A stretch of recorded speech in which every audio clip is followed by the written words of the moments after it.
Dear Mr. President, and by president, I mean all prior presidents, all future presidents, Mr. President Trump, and as a metaphor for all human beings called to action. And if any of the following, what I'm about to say, sounds anything remotely like proposing policy, believe me, it isn't. I am under no false pretenses to think that I could understand the complexities of holding office in general or your particular office. And I would never want to stand on judgment on my fellow human beings, and therefore I don't stand in any kind of judgment whatsoever. So please don't read into anything that I say as doing that. I think we're all doing the best that we can. So I want to share a forgotten story in history with you to propose a way forward in general and let you sort out all the particulars, because that's your job. And the story I'll throw up here on the screen, read it, and then make comments along the way. So it's in an old book called Luke, and Luke says this. On one occasion, an expert of the law stood up to test Jesus. "Teacher," he asked, "what must I do to inherit eternal life?" Jesus said, "Man, what's written in the law? How do you read it?" And he answered, "Love the Lord your God with all your heart, with all your soul, with all your mind, and with all your strength. And love your neighbor as yourself." "You've answered correctly," Jesus replied. "Do this and you will live." But he wanted to justify himself. So he asked Jesus, "Well, who is my neighbor?" Who is my neighbor is what this guy asked. He's a law expert, which would make him kind of like a seminary professor, maybe a policy maker, somebody that's really smart and educated. And he's probably a Pharisee, because every other time that this guy Luke, who is a physician, records lawmakers or law experts, they're hanging out with Pharisees. About 5 times he does that. And Luke is the only guy to record this story in history. And he says that this guy's trying to test Jesus. And I have no idea why in the world you'd want to test Jesus, because regardless of what you think about the guy was just trying to help people. Well, at this particular time, my supposition is that at this particular time, Jesus had rock star status. And everybody wanted to be around Jesus. And there was all these crowds. It was in the story. All these crowds are around Jesus. And this guy wants to look good.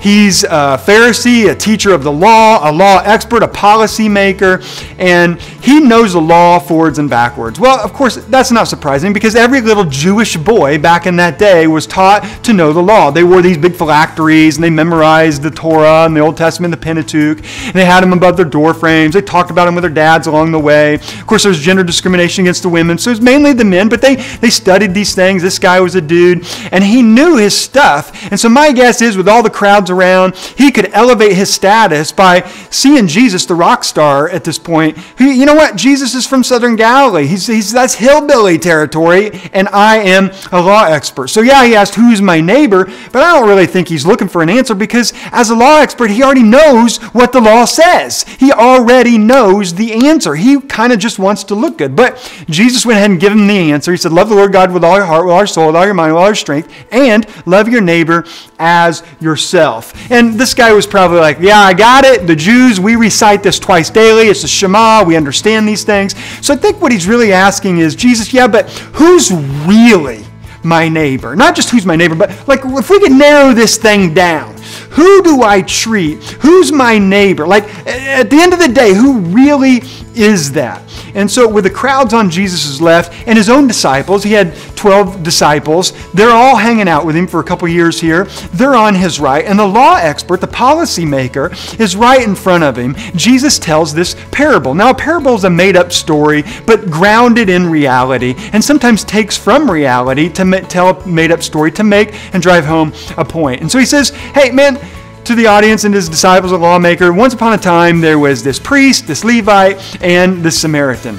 Now, when we hear this at the beginning of the story, we think Samaritan, it conjures up warm fuzzies. We have the Good Samaritan laws. And the Good Samaritan laws transcend cultural differences, ethnic differences, racial differences, gender differences, to really help somebody who's in need, in distress, to, you know this, to prevent getting sued for just trying to help somebody, even if they die in my arms, even if I do something wrong. If I was well-intended and really trying to help them, then I can't be held accountable for that legally, because I'm simply trying to help them. In fact, some countries like Germany, they require first aid before you get your driver's license, which you well know.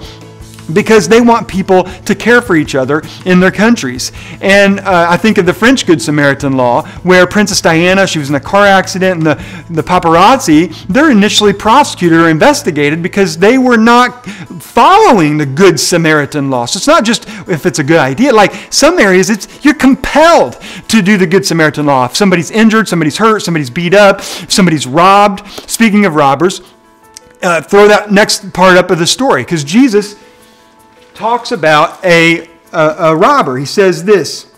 In reply, Jesus said, there was a man going down from Jerusalem to Jericho when he fell into the hands of robbers. They stripped him of his clothes, beat him, and went away, leaving him half dead. Now, Jerusalem to Jericho is a 17-mile journey down. Now just hang with me. So they're going down, and it's a steep descent. And Jerusalem's 2,500 feet above sea level. Jericho is 800 feet below sea level, this lowest city in the world. And a lot of rich people had homes in Jericho, the Hasmoneans and other people, because it's tropical climate, creamy blue waters, palm trees, and these guys would walk down this road to get there. The robbers would hang out in these rocks and these crevices on the sides and jump out and clobber people walking on this road. In fact, this road back in the first century was called the Bloody Way. So my guess is these guys are listening to Jesus tell this nice little cute little parable and story, and they're thinking, oh, okay, we know what Jesus is getting at, because the law expert and the policymakers asking about who's my neighbor. So he's probably going to say, don't be careless. And Jesus is going to say, hey, only help those who what? Help themselves, because if they can't help, if they can't help themselves, they're just going to suck my energy dry. They're going to take my money. They're going to take my wages. They're going to take everything from me, and it's just not fair. It's just not fair. It's just not fair. And so Jesus is going to say, people need to help themselves, and our neighbors need to be those people, because they'll help themselves and it'll make us a better, more prosperous area. Whereas these people are careless. Maybe some of the people in the audience thought that. I don't know. Some of the other people in the audience probably thought about the guy in the ditch and said, yeah, man, I've been beaten in the ditch. I remember walking the bloody way. Or my uncle was in that ditch. He got jumped and he got beaten. In fact, they killed him. So Jesus is going to say something like, let's get even with the robbers. They can't get away with that. That's not fair. That's not right. Put them behind bars. Hit the execution button, Jesus. That's right. But before they could interrupt, Jesus continues and he says something about, hey, and a priest walked by, a Levite walked by, and a Samaritan walked by. Look at the story. I'll throw it back up. A priest happened to be going down the same road, and when he saw the man, he passed by on the other side. So too a Levite, when he came to the place and saw him, passed by on the other side. So you get this priest and this Levite, and they're passing by on the other side. And the question is, why in the world? Because Jesus is just making this stuff up. Now, it's grounded in reality. Priests and Levites actually walk that way from time to time. Because where are they coming from? Jerusalem, and the temple is in Jerusalem. That's where the major, the hub of activity is. It's the major area. It's not the hospitals back in that day in the Jewish society. It was the temple. And Jesus is using these people out of all the people as an example, because the priest and the Levite would be like a preacher and a worship leader today in a church or a mosque or a temple. And he's saying, listen, these are the perfect examples of righteousness. And everybody wants to get better at their life. Everybody wants their life better. And so if you're going to look to somebody to model success, look at the priest and the Levite, right? That's what everybody's thinking. But Jesus says they passed by on the other side. Now you and I are thinking, hey man, how could you possibly pass by on the other side? It's your responsibility as clergy, as a pastor, as a worship leader, as a rabbi, to go help somebody in the ditch. But the audience probably wasn't thinking that. They were like, of course they're going to pass by on the other side because of the Levitical law. The Jews had the book of Leviticus, and it said that a priest or a Levite would be the assistant to the priest, like a worship leader, cannot touch a corpse, because if you touch a corpse, then you become unclean, therefore unfit for service. And if you're unfit for service, there goes your paycheck, because there's thousands and thousands of little boys wanting to grow up to be priests and Levites, and there was thousands waiting to do the sacrifices and rituals at the temple up in Jerusalem, just waiting to take your place. And so if you are unclean and unfit for service and don't have an income, someone else is going to take your job. And so you feel peer pressure, you feel family pressure, you want to take care of your own family. But even though there was that law of uncleanliness, what was cool is they also had the law of mercy, and the law of mercy could trump the law of uncleanliness. So if you saw somebody like a Gentile, a non-Jew, and somebody who was hurt real bad, you could go over there and help them because of the law of mercy. But if they died, you still were threatened with being unclean. And in fact, the Pharisees, remember this guy might even be a Pharisee, this law expert who's testing Jesus, said that if your shadow touches a corpse, then you're unclean. Listen, I'm glad we've evolved from that, but that's how these folks really believed. And according to this parable that Jesus is saying, the priest and the Levite did not want to risk walking over to the other side of the road, having their shadows touch this guy in case it died on him, or even, let alone, helping them.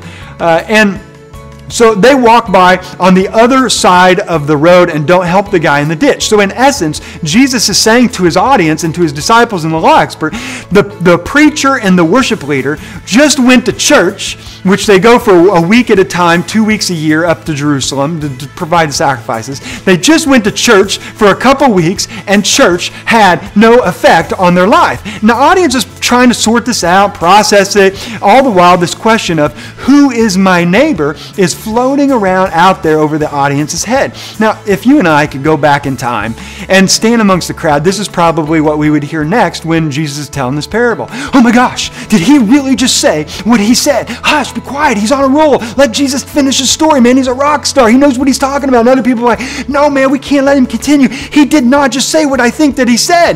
And so let's throw the next part of that story up there, which says, but a Samaritan, as he traveled, came where the man was, and when he saw him, he took pity on him. When he saw him, he took pity on him. Now, Samaritan, what is that all about? Well, in the 8th century BC, everybody in the audience knew this. The Assyrians had come down from the north and totally obliterated and destroyed Israel. I would have no idea what it's like as a Mr. President or congressman or anything to have to deal with those complexities. That's just crazy. So I commend our presidents, past, future, and present, for sorting these things out. I would have no idea. And these Assyrians come down, they obliterated Israel, they destroyed the men, they killed the men, they raped the women, they abused the kids, and they took the men that did survive back and they put them in chains, and they took them and made them slaves back in Assyria. And that left no men in Israel. So the Assyrians imported foreigners, both Assyrians and other people from other countries, into Israel to impregnate the Jewish women, and those little babies were a mixed race called Samaritans. And so when the Jews in the first century thought of Samaritans, their blood absolutely boiled. They were furious. They were upset. In fact, 9/11 was just yesterday as a memorial. And when we think of different people, our blood boils. We get upset as Americans, just like other people in other countries. Their blood boils when they think of certain countries. And we all have these ideas in our mind. It was no different back in the first century when their blood was just going, oh, I can't believe who is the Samaritan, because they represented that they killed their grandmas and grandpas, they massacred their culture, they hijacked the religion and turned it upside down, changed their customs and faiths and practices, impregnated, raped their women, and when men did come back, this is what they were left with, was rubbish, was just a pile heap of what was left of their temples and their culture, their customs, their languages was being changed. And so Jesus knew this. He knew the people that he was talking to held deep and were ingrained with racial and economic and social and religious prejudices deep within them. And Jesus knew his audience was thinking about Samaritans. Oh, those evil Samaritans, those bad Samaritans. It had gotten so bad, the tensions were so high, even in the first century, that if you see Israel on a map, there's 3 major areas back in the first century. Up north is Galilee. That's a major area, and in Galilee are different villages and towns. And then on the southern part of Israel, there was a major area called Judea. So Galilee with its towns and villages, Judea with its towns and villages. And in the middle was called the area of Samaria with its towns and villages. It's all part of Israel, but Samaritan, that mixed race was still there. And the Jews, both in the north and the south, called the Samaritans half-breeds. I mean, don't we have words for people of other races? We have the N-word that's been out there. We have the H-honky word for white people. We have R words, B words, C words, words that I'm not even familiar with. But we all have these words that have been out in culture. It's the same thing back then. They called them half-breeds. They didn't like them. And it got so bad that if you were in the south, in Judea, and you wanted to go see Grandpa and Grandma up north for Thanksgiving, well, Thanksgiving didn't exist back then, so let's say Purim or whatever Jewish holiday. We're going to go celebrate Purim, let's party, yeah! And so the little David growing up would be like, Mom, Dad, let's go. And so we would go straight to get there the fastest, right? And the parents would say, not on my life, that's not going to happen. We're not going through there. They would not even go through Samaria. They would go all the way east across the river, the Jordan River, and they would go up past the sea, and then they would come back around and then get into Galilee, the northern area. They would go all the way out of their way just to avoid talking to Samaritans, to those evil half-breeds. And in fact, Jesus, his audience not only thought that way, his own disciples, who were supposed to be loving and kind, at one point asked Jesus if they could set Samaritans on fire. That's how bad it got. And so Jesus is telling this parable with all these religious and economic and racial prejudices, and he makes who the hero of the story? The Samaritan. And if we were there, we could hear the audience. They would be saying, oh no, he didn't. He did not just go there. How could Jesus possibly say that? In fact, if you go into the story, the law expert, when he's trying to answer the question about who's my neighbor, he can't even say the word Samaritan. In fact, he says that one guy. Well, throw up the rest of the story and you'll see what happens. But a Samaritan, as he traveled, came to where the man was. And when he saw him, he took pity on him. He went to him and he bandaged his wounds, pouring on oil and wine. Then he put the man on his own donkey, took him to an inn, and took care of him. The next day he took out 2 silver coins and gave them to the innkeeper. Look after him, he said, and when I return, I will reimburse you for any extra expense that you have. So this Samaritan guy, he sees this guy in the ditch. He gets off his donkey. Remember, Jesus is making this story up, but it's grounded in reality. And he walks over to him, and he puts him on his donkey, bandages him up, anoints him, gets oil and medicines and all that, takes him to an inn, takes out his money. 2 silver coins back in that day were 2 days' wages, which would take care of 2 months of hotel. I don't know what the Trump hotel, how expensive it is, but it took care of 2 months of rent in the hotel. And he did all these different things. And you look at the story, and there's all these verbs, all these actions. Remember at the beginning I said, all those of us who are called to do something. And President stands for all of us called to do something. And this Samaritan was called to do, compelled from something within to do something. All these verbs. And so he gets off his donkey and does all these different things. And I would think, Jesus, why didn't you just tell the story and then say, priest walked by, the worship leader walked by, then the Samaritan did his thing, dropped his mic, and would just leave? Why go to all this emphasis to explain what the Samaritan did? I think the reason why is because the law expert, the policymaker at the very beginning, was seeking the lowest common denominator of the least common denominator, the bare minimum requirements of how to treat people, the bare minimum requirements of even eternal life, because he was asking, hey, how do I have life here, a great life here, and how do I have a great life if I die? Do I wake up? Where is that? What happens? I'm not here to tell you exactly what happens. I don't know. It's just he's trying to figure these things out. We all are. And he's like, what happens?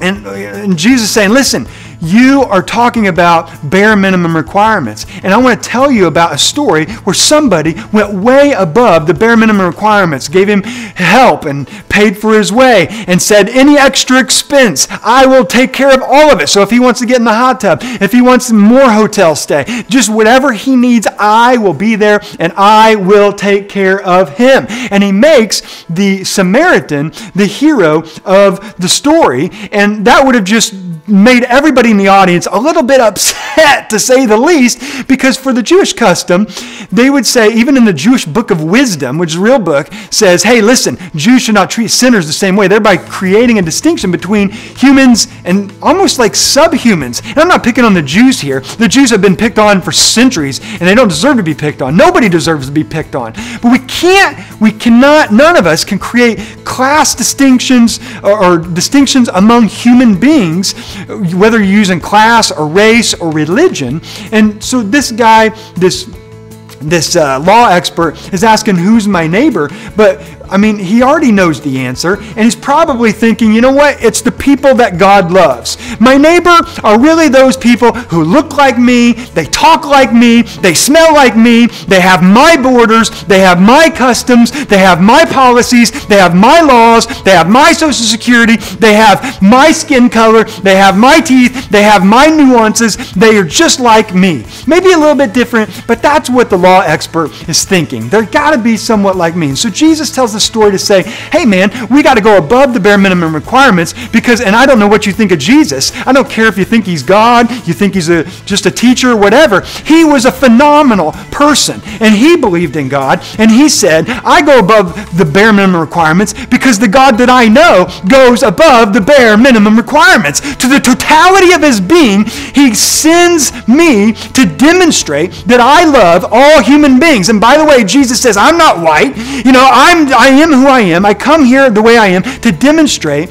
that God loves every single human being. And so he takes this question, who's my neighbor? And he turns it upside down to say, who is the neighborly person? He inverts the question, who's my neighbor, to say, who is the neighbor to this injured person? This Pharisee or law expert or policy maker comes up to Jesus and he says, man, rules are rules. And Jesus says, not on my life, but we need rules. We need boundaries. We need borders. And Jesus is saying, my love, my care, my empathy, my devotion, what I stand for, transcends races and cultures to demonstrate love for all human beings, regardless of their eye color, their eyeshadow, their gender, or whatever. And so they're saying, hey, man, who's my neighbor? Who's my neighbor? And Jesus says, let the neighbor be you. Stop looking around to try to figure out who's going to be my neighbor. Stop trying to look around and justify our own positions. And Jesus says, be a neighborly person to every single person around you, because that's what love or being a neighbor is all about, that it transcends all creeds,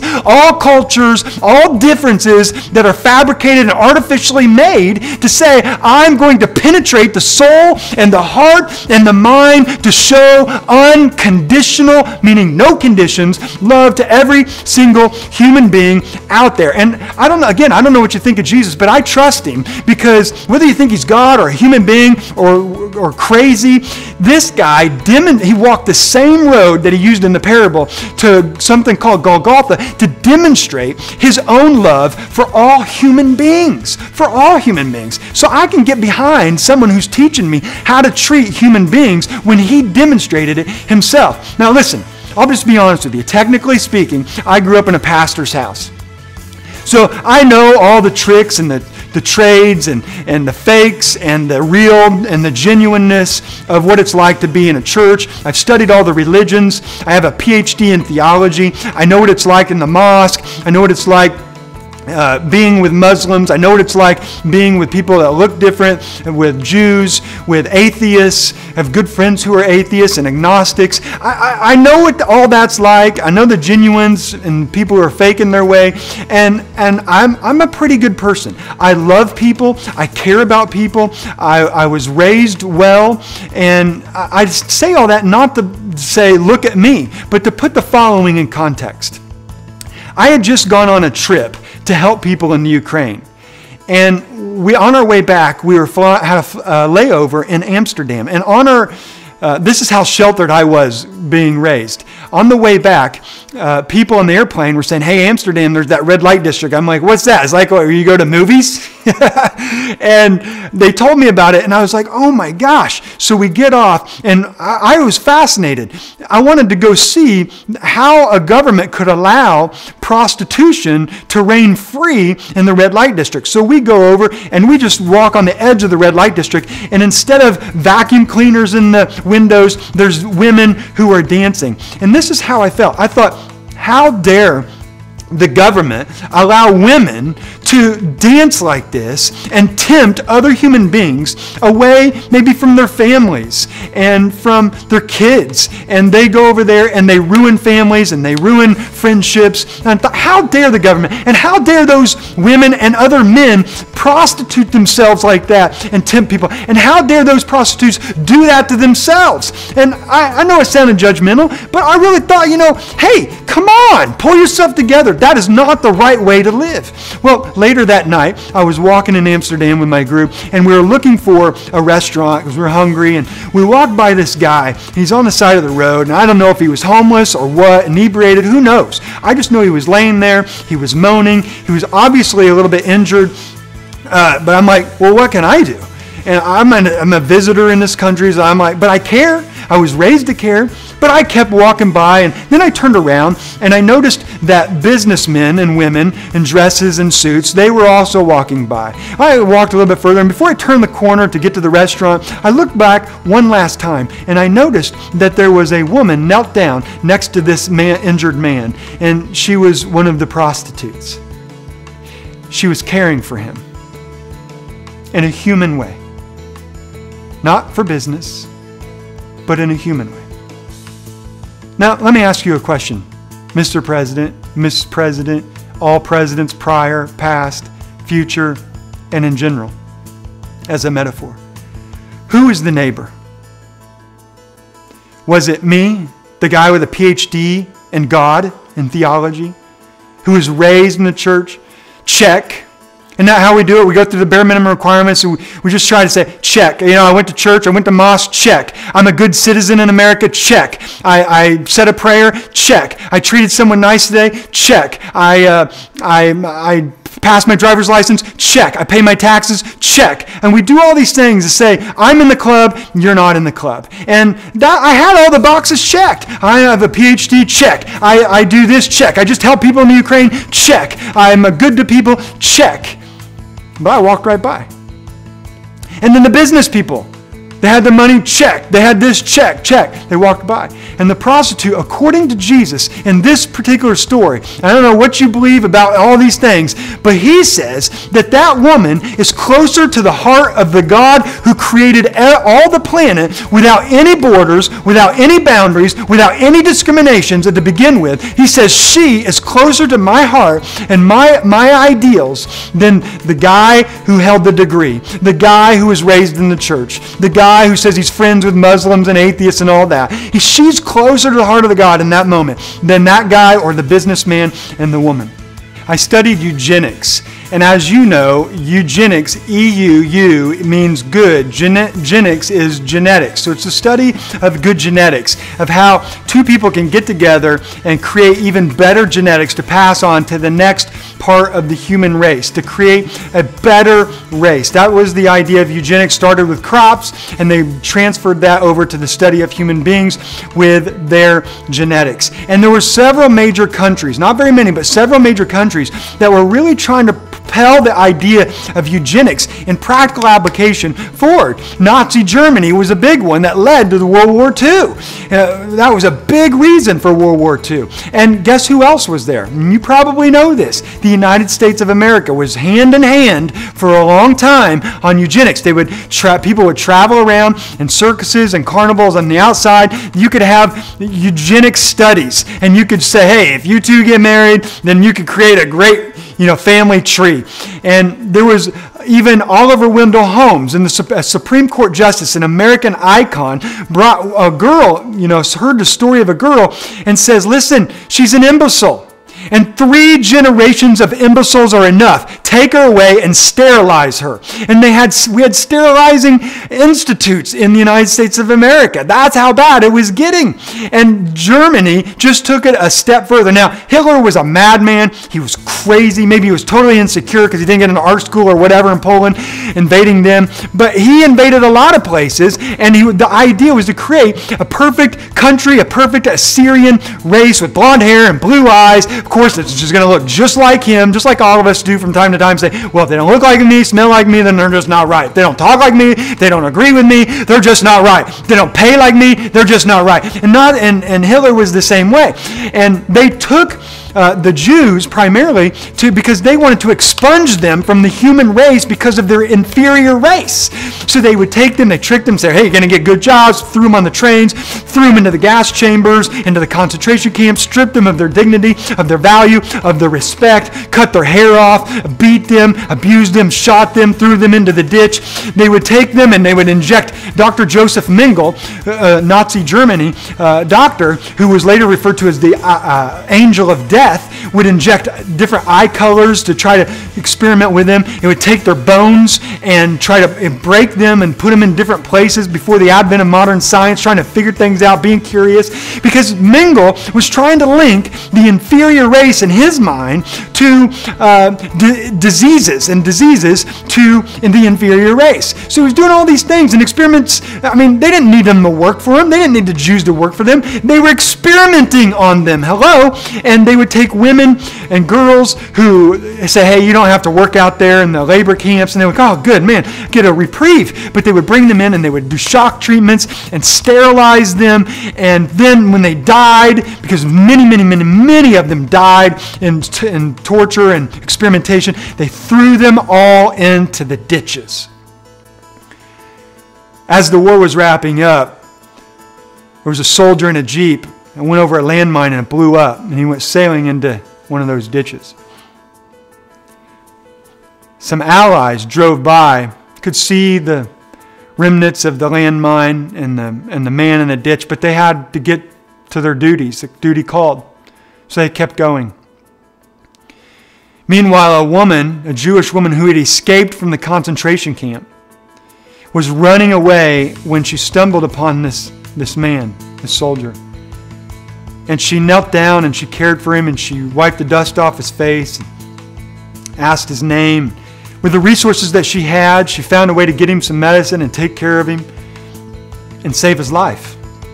And she wiped the swastika, the dirt off the swastika. A Jewish woman held in concentration camp, loving a Nazi soldier.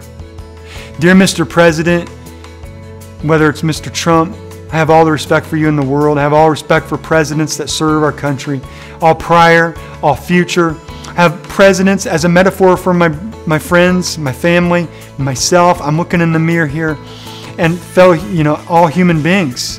So for anyone that's called to action, the question is this, and the answer is this, the idea is this. Who's in the ditch? Because in the ditch is where we're going to evolve as a human race. Not around the ditch, not on the other side of the road of the ditch, not above the ditch, not looking down at the ditch, not caring about the ditch but not doing anything about the ditch. The way to evolve in the next part of humanity. We've evolved a long ways, but down the line they're going to say, where was that next step? The next step is not necessarily pluralism, where everybody can just live and let live and everybody's right, because not everybody is right, but we can all live together. Listen, we work to serve Muslims, agnostics, atheists, and where I work, and Christians, and women, and men. It can happen. And the question is, who is in the ditch? And for some people in the ditch, for some of them, it's white men. Like, white men are in the ditch. And you know what? They deserve to be in the ditch because they were on the mountaintop for so long and they suppressed people and they enslaved people. And the white men, they just deserve to be in the ditch. And for other people in the ditch are African Americans. Black Lives Matter. Give me a break. Everyone matters. So some people say, well, those people are in the ditch. Well, if they would just help themselves, then everything would be all right. Stop complaining and stop whining. For other people, women's lib's in the ditch. Stop your women's lib. You've come a long way. You can get your job. For women lib, maybe men are in the ditch. Well, men, you've held the power for so long. You suppressed us. You did whatever you wanted while we were at home taking care of the family. We couldn't even work. And now you're all up in our grill. And so they're in the ditch. For some people, Republicans are in the ditch. Democrats are like, those Republicans, they got to stay in the ditch. For Republicans, the Democrats are in the ditch. Maybe for libertarians, everybody else is in the ditch. For some people, abortionists are in the ditch. And the blood just boils. How could they possibly do such a thing? How could they possibly abort a human being? They are in the ditch. For other people, Christians are in the ditch. Well, you guys think you just know it all. Jesus is God. What are you even talking about? Do the Buddhist thing. At least they smile a lot, man. Come on, live and let live. For other people, the Ku Klux Klan is in the ditch. For other people, Christians or Muslims or Buddhists are in the ditch. Transgenders are becoming in the ditch. Just figure it out. What is your gender? Come on, it's not that complicated. They're in the ditch. Pull yourself together and get out of that ditch. Be like me, smell like me, talk like me, have my cultures, have my customs, have my religion, have my faith. Take your skin and make it look like me. For others, homosexuals are in the ditch. For others, heterosexuals are in the ditch. For others, anybody is in the ditch. Because for everybody, because we see things as we are and not as things really are, we always see somebody else in the ditch. Wait, Aaron, are you just saying live and let live? Let's just love everybody. Listen, Aaron, we already went through the peace movement. Don't you know that doesn't work? And people will just blow us up. Here's a news flash. People are still going to blow people up no matter what. The way forward is to help each other and to evolve by caring for each other. The easy thing is to do, hey, let's get together and let's set another policy. Hey, and I'm not judging. I'm just telling this is the easy thing to do, because when we set another policy, when we set another rule, when we set another boundary, when we set another law, we say, I don't have to do anything now. I'll just write it down, put it on a piece of paper, and the cops will make sure it happens. Maybe the cops are in the ditch, right? And the cops think other people are in the ditch. They don't respect me. So we just create these laws and these policies, and then we go on our merry way, and we take our donkeys, our high horse, our car, and we just go on the other side of the road while people are in the ditch because they're just careless and they're not walking the right way, just like me. Well, the challenge is this for all of us. I'm especially talking to myself, is to roll up our sleeves, is to get off our donkey, get off our high horse, get out of our car, and to walk over to the ditch and say, hey, I want to care for this human being, to look them in the eyes, to ask them what their name is, and the response is simply going to be this: I am a fellow human being. Please care for me.